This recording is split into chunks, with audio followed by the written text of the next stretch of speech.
కేంద్రంలోని ఎన్డీఏ ప్రభుత్వ ప్రజా వ్యతిరేక విధానాలపై ఉమ్మడి సమరానికి ప్రతిపక్ష ఇండియా కూటమి సిద్ధమైంది. ఇవాళ దేశ రాజధాని ఢిల్లీలో కూటమి అగ్రనేతలు అత్యంత కీలకమైన సమావేశాన్ని నిర్వహించనున్నారు. ఈ మీటింగ్కు కాంగ్రెస్, టీఎంసీ, సమాజ్వాదీ సహా వామపక్ష పార్టీలు హాజరు కానున్నాయి. దేశవ్యాప్తంగా బలమైన ప్రజా పోరాటాలు, ఉద్యమాలను ఏ విధంగా ముందుకు తీసుకువెళ్లాలనే ప్రధాన ఎజెండాతో భేటీ సాగనుంది.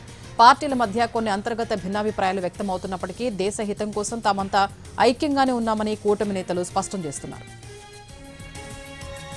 ఈ ప్రతిష్టాత్మక సమావేశానికి దేశవ్యాప్తంగా ఉన్న 23 ప్రతిపక్ష పార్టీల ప్రతినిధులు, అధినేతలు హాజరు కానున్నారు.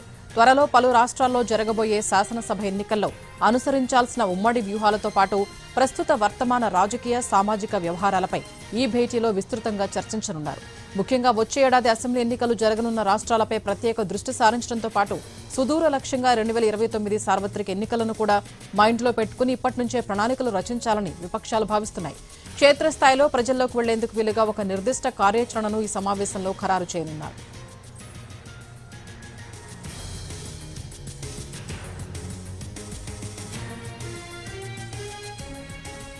పార్లమెంటు లోపల వెలుపల ఎన్డీఏ ప్రభుత్వానికి వ్యతిరేకంగా ప్రతిపక్షాల పోరాటం ఎలా ఉండాలనే దానిపై కీలకంగా చర్చించనున్నారు ఇండీ కూటమి నేతలు. జూలైలో జరిగే పార్లమెంటు వర్షాకాల సమావేశాల్లో 2 కీలక రాజ్యాంగ సవరణ బిల్లులు రానున్నాయి. అందులో నియోజకవర్గాల పునర్విభజన బిల్లు, మహిళా రిజర్వేషన్ బిల్లు ప్రవేశపెట్టే అవకాశం ఉందని వార్తలు వస్తున్న నేపథ్యంలో అనుసరించాల్సిన వ్యూహంపై విపక్ష పార్టీల నేతలు చర్చించే అవకాశం కనిపిస్తోంది. ఇక ఇప్పటికే సరిపై పోరాటం చేస్తున్న కూటమి నేతలు దానిపై కూడా మరోసారి చర్చించనున్నారు. దేశంలో పెరుగుతున్న ధరలు, సామాన్యులపై పడుతున్న భారంపైన ఇండియా కూటమిలో చర్చించనున్నారు.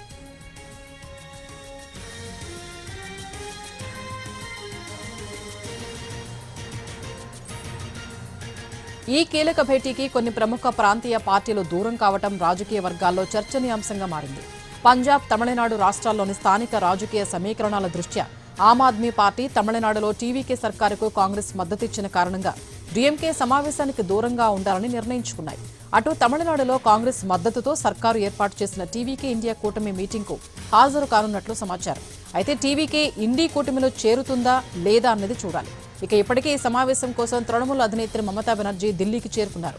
కూటమి సమావేశానికంటే ముందే ఆమె ఆమ్ ఆద్మీ పార్టీ కన్వీనర్ అరవింద్ కేజ్రీవాల్తో ప్రత్యేకంగా సమావేశం అవడం ప్రాధాన్యం సంతరించుకుంది. తాము ఇకపై ఇండియా కూటమిలో భాగస్వామిగా ఉండబోమని ఆప్ ఇటీవల అధికారికంగా ప్రకటించిన నేపథ్యంలో వీరిద్దరి మధ్య జరిగిన ఈ భేటీ రాజకీయంగా అత్యంత ప్రాధాన్యమైనదిగా భావిస్తున్నారు.